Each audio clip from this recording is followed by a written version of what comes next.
Merci Jésus car tu m'as pardonné, effacé mes péchés. J'étais perdu, un jour tu m'as sauvé en mourant sur la croix.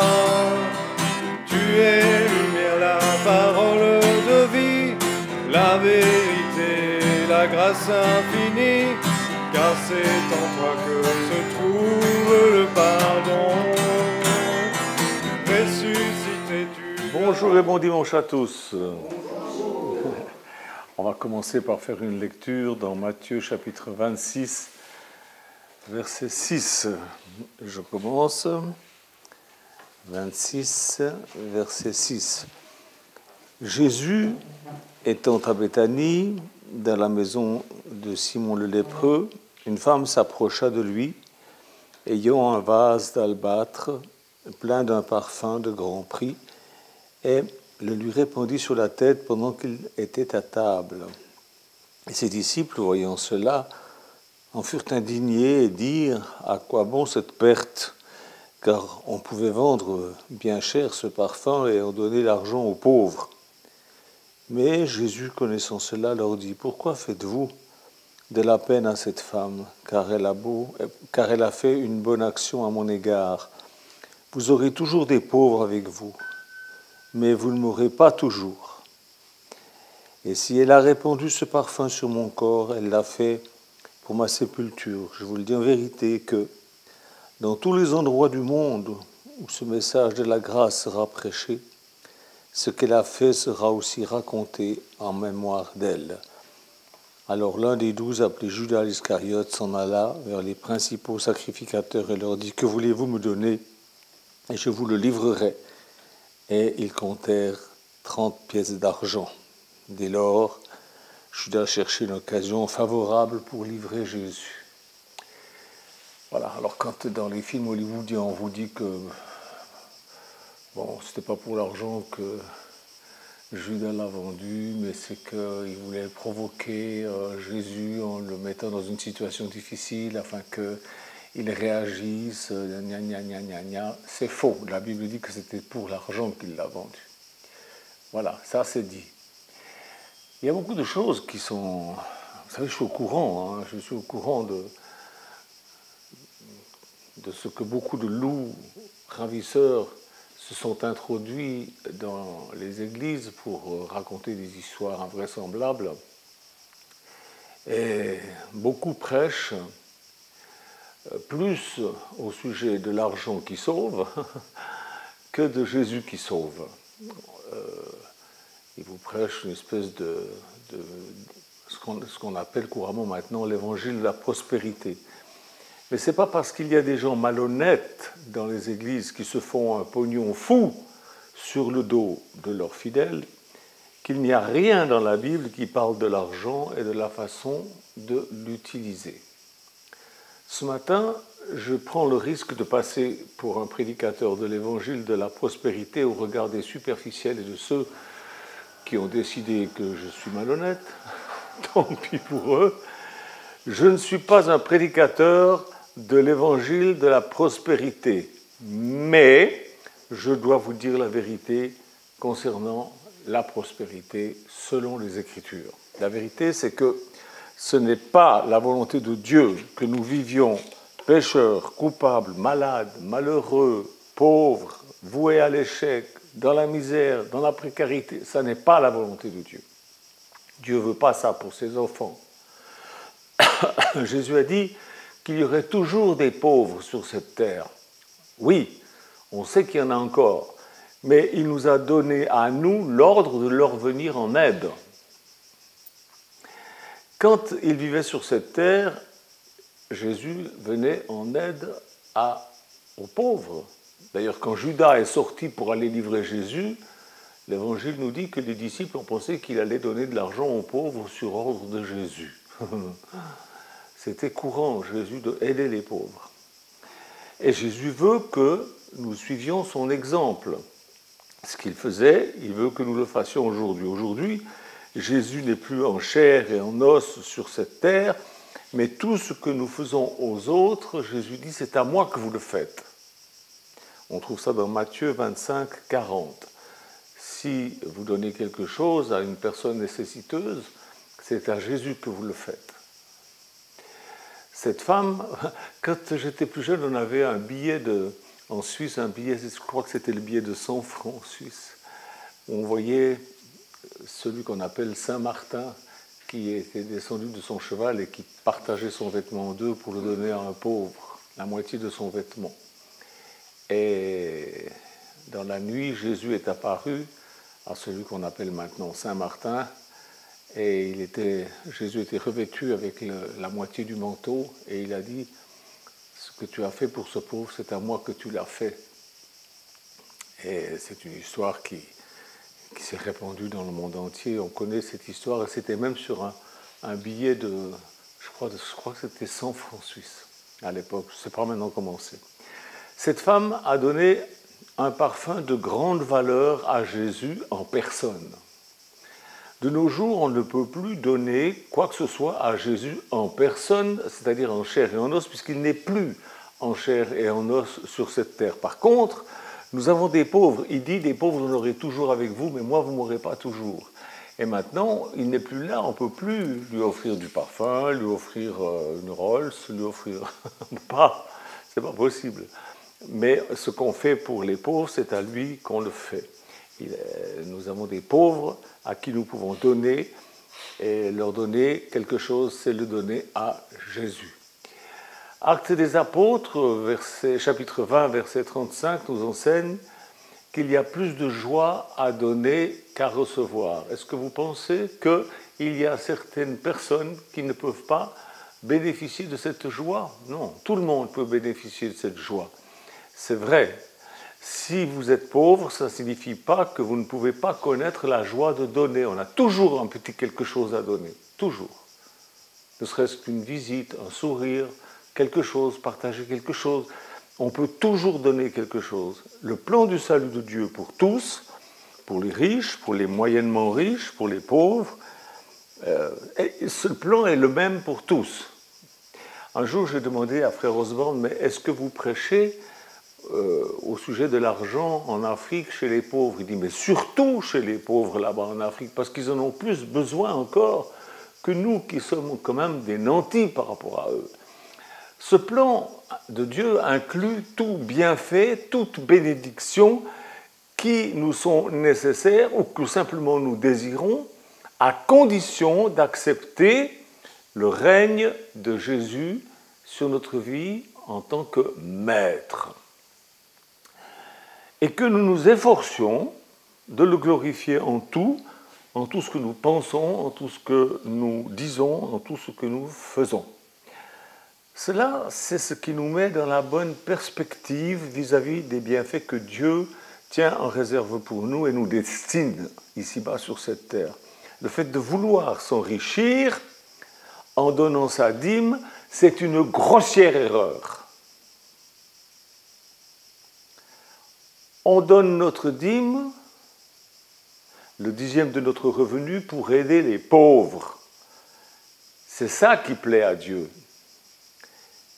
Et c'est ça qui ouvre les écluses des cieux pour celui qui donne sa dîme avec cette intention-là. Celui qui donne sa dîme dans l'intention de s'enrichir, il a tout faux. On ne donne pas la dîme pour vivre dans l'abondance. C'est ce que ces prédicateurs de la prospérité disent. On donne la dîme pour qu'il y ait des provisions dans la maison de Dieu. On va lire Malachie 3:1. Certains vont me dire, mais c'est dans l'Ancien Testament. C'est vrai, c'est dans l'Ancien Testament, mais Jésus dit, vous donnez la dîme, vous faites bien, mais n'oubliez pas, il n'y a pas que ça, il y a aussi beaucoup d'autres choses qu'il faut faire. D'accord? Donc la dîme n'est pas un truc pour l'Ancien Testament. Maintenant, nous donnons à Jésus quand nous donnons aux pauvres. Voilà ce qui est dit dans Malachie chapitre 3. Je lis à partir du verset 1 parce que beaucoup de prédicateurs de la prospérité méprisent ces quelques versets-là. Voici, je vais envoyer mon messager et il préparera la voie de la présence. Donc c'est au sujet de Jean-Baptiste qui va préparer le chemin du Seigneur.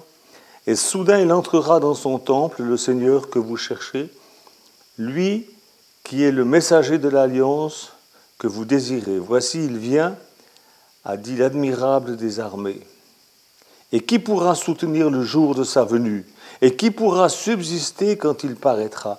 Car il sera comme le feu du fondeur et comme la potasse des foulons. Il sera assis, fondant et purifiant l'argent. Il purifiera les fils de Lévi et les affinera comme on affine l'or et l'argent, et ils seront à l'admirable et ils présenteront des offrandes dans la justice. Beaucoup présentent des offrandes qui ne sont pas dans la justice, comme je vous le disais. Par exemple, donner afin de recevoir. Ça, c'est pas bon. On donne pour qu'il y ait des provisions dans la maison de Dieu.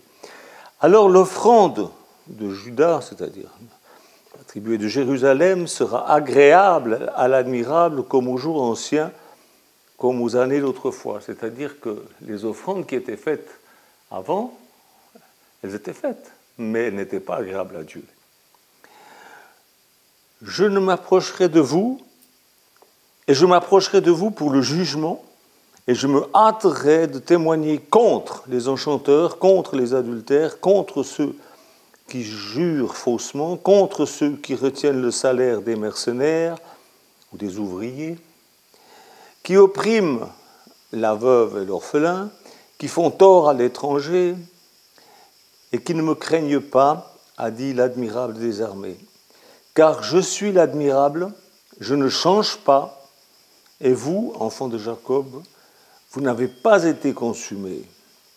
Depuis le temps de vos pères, vous vous êtes écartés de mes ordonnances, et vous ne les avez point observées. Revenez à moi, je reviendrai à vous, dit l'admirable des armées. Et vous dites, en quoi reviendrons-nous? L'homme trompe-t-il l'esprit des vivants?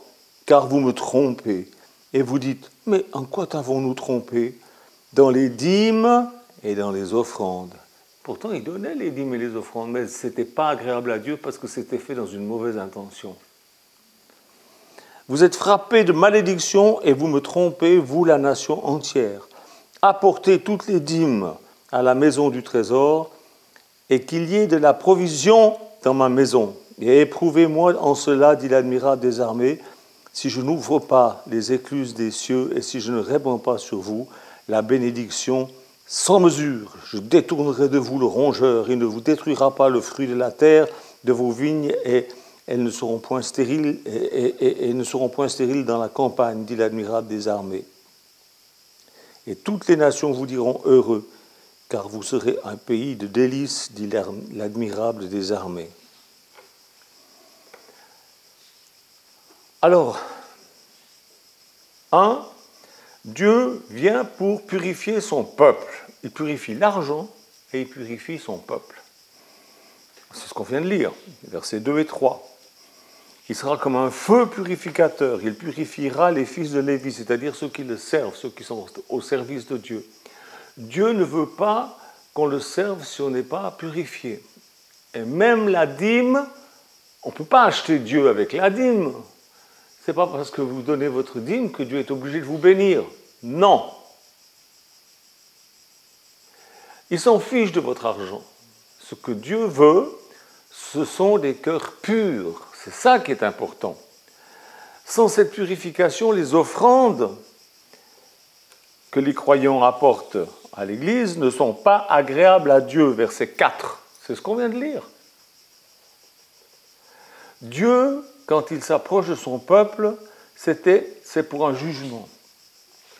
Il témoigne contre les enchanteurs, c'est-à-dire les faiseurs de fausses prophéties. Vous savez, ceux qui vous manipulent avec des prophéties, ainsi dit le Seigneur, tu verras, un miracle est en route pour toi, l'air, et la foule viendra au portail, et des âneries comme ça.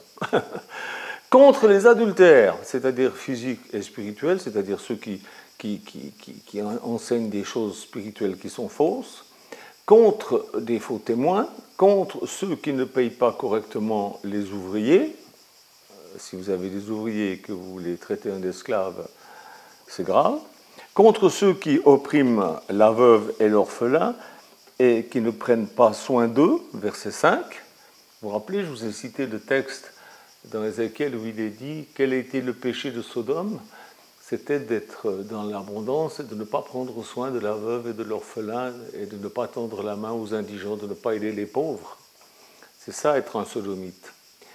Contre ceux qui font du tort aux étrangers, verset 5, mais c'est quoi faire du tort aux étrangers? C'est être dans son propre pays, puis faire du tort à ceux qui viennent et qui sont étrangers. Mais c'est aussi venir de l'étranger, être dans un pays où on est étranger, puis faire du tort à ceux qui habitent le pays. Il est contre ceux qui ne croient pas dans l'Éternel, verset 5, car il est Dieu et il ne change pas. Quand il est écrit dans le Nouveau Testament, Jésus-Christ est le même, hier, aujourd'hui, éternellement, il ne change pas, il est comme ça et il ne changera jamais. Verset 6, il n'a pas encore détruit les infidèles de son peuple. Ce n'est pas encore fait, mais ça vient. C'est proche, ça vient, verset 6. Car depuis des années, le peuple de Dieu s'est écarté des ordonnances du Seigneur, verset 7. Il veut que les chrétiens reviennent à lui. Et seulement à ce moment-là, il reviendra à son peuple. Ça, c'est dans le verset 7 qu'on a lu. Et le peuple dit, mais en quoi est-ce qu'on doit revenir? Parce que le peuple croit qu'il est dans la vérité. Le peuple croit qu'il est bien. Verset 7. Et Dieu dit, quoi, vous pensez que vous allez pouvoir me tromper? Dieu dit, l'homme trompera-t-il Dieu? Non, mais vous rigolez, parce que vous me trompez. Verset 8. Ils disent, mais en quoi est-ce qu'on t'a trompé? Ils sont bêtes, ils sont complètement abrutis. Ils ont des écritures, ils les lisent ou les lisent pas, et puis après ils font n'importe quoi, puis ils disent, je vois vraiment pas, où c'est qu'on a trompé Dieu? Je ne comprends pas, je ne vois pas.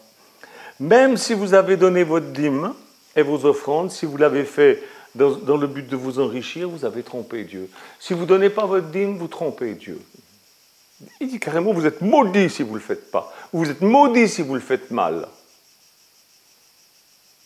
Je ne savais pas. Maintenant, tu sais. On va lire Malachie 3, 9. Vous êtes frappés de malédiction et vous me trompez la nation tout entière. Apportez les dîmes à la maison du trésor, qu'il y ait ainsi des provisions dans ma maison. Éprouvez-moi en cela, dit l'admirable des armées, et vous verrez si je n'ouvre pas les écluses des cieux, si je ne réponds pas à la bénédiction sur vous. Vous voyez pourquoi l'Église de France est si pauvre?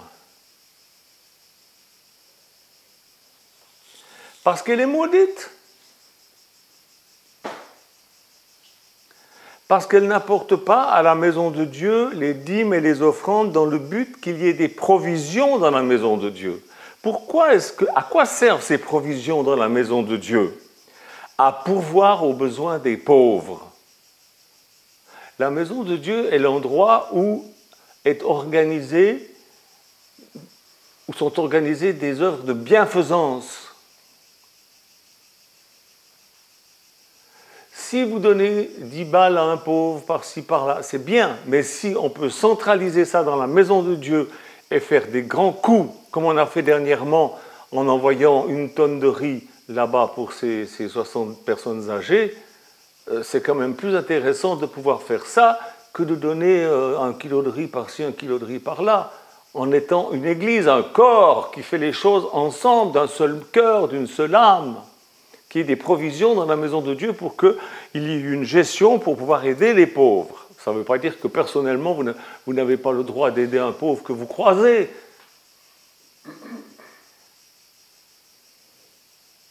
Dieu sait tout. Est-ce que vous allez tromper Dieu en disant « Oui, mais moi je ne peux pas, je suis trop pauvre ».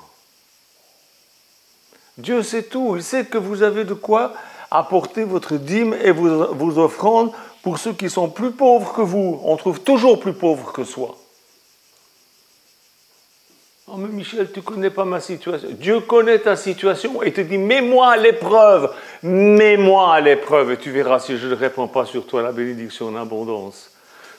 C'est le seul passage où la Bible dit, où Dieu dit, Mettez-moi à l'épreuve de cette manière en apportant votre dîme et vos offrandes dans la maison de Dieu pour qu'il y ait des provisions afin de pouvoir aider les pauvres. C'est le seul passage dans la Bible où Dieu dit « mettez-moi à l'épreuve ». D'habitude, c'est Dieu qui nous met à l'épreuve. Là, c'est nous qui mettons Dieu à l'épreuve.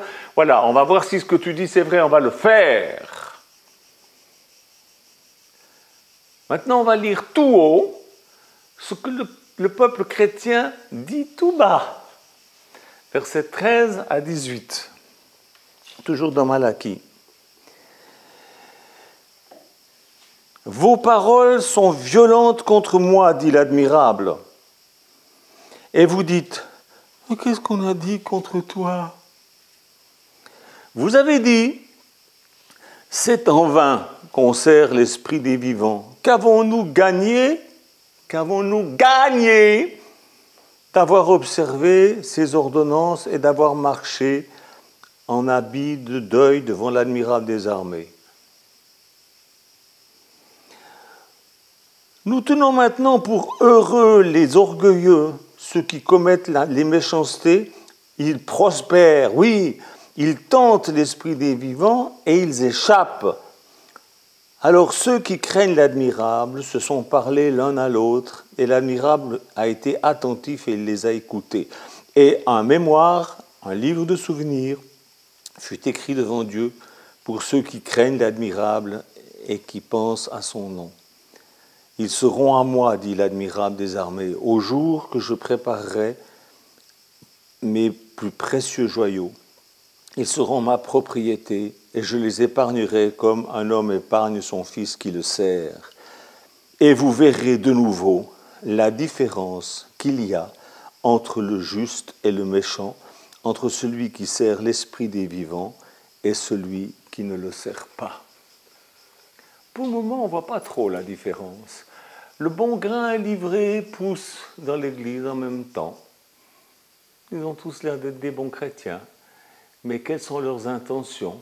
Donnent-ils leur dîme ou la donnent-ils dans l'espoir de pouvoir voir les écluses des cieux se répandre sur eux pour pouvoir se payer des bonnards trucs et de s'enrichir? Ça, c'est la mauvaise intention. Ou est-ce qu'ils le donnent dans le but de centraliser des provisions pour qu'il y ait dans la maison de Dieu de quoi aider les pauvres?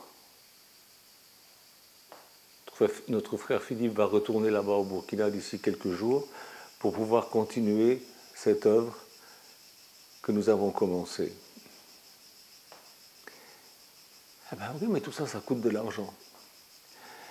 Voilà ce que c'est le vrai évangile de la prospérité.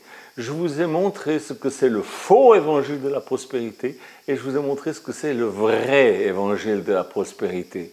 En ne vous cachant pas les textes, parce que c'est facile, ces prédicateurs de la fausse prospérité, ces faux prédicateurs de la prospérité, ils vous prêchent « Mettez-moi de la sorte à l'épreuve, apportez dans la maison du trésor toutes les dîmes et les offrandes. » Alors oui, et vous verrez si je ne répands pas sur vous la bénédiction en abondance. Mais ils oublient de dire que d'abord Dieu juge. Dieu juge. Et il met de côté ce qui n'est pas bon. Et il explique ce qui est bien.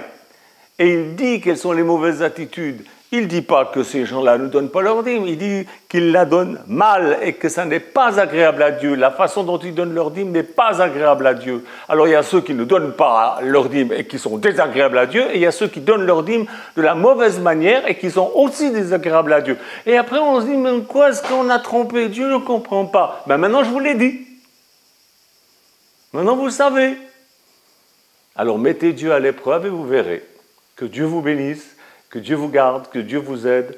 Et si vous voulez me taxer de prédicateur de l'abondance, eh bien faites-le, ne vous gênez pas, allez-y avec votre grande langue. Moi je sais que je vous ai dit la vérité. Et ceux qui connaissent la vérité et qui aiment la vérité la reconnaissent. Que Dieu vous bénisse. Amen. Au revoir. Allez-y, on vous écoute.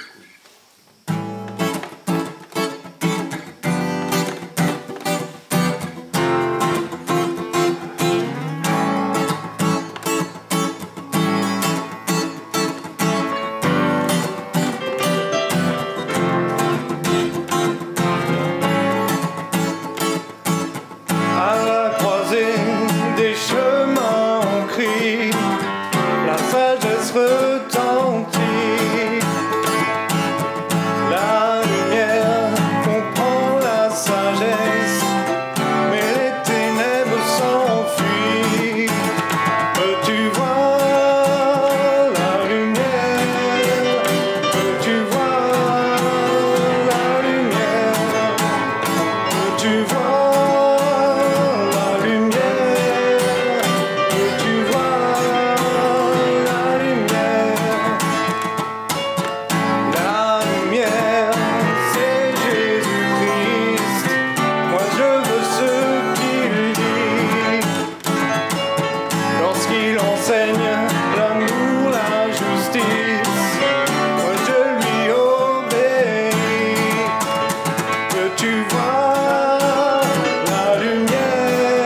moi.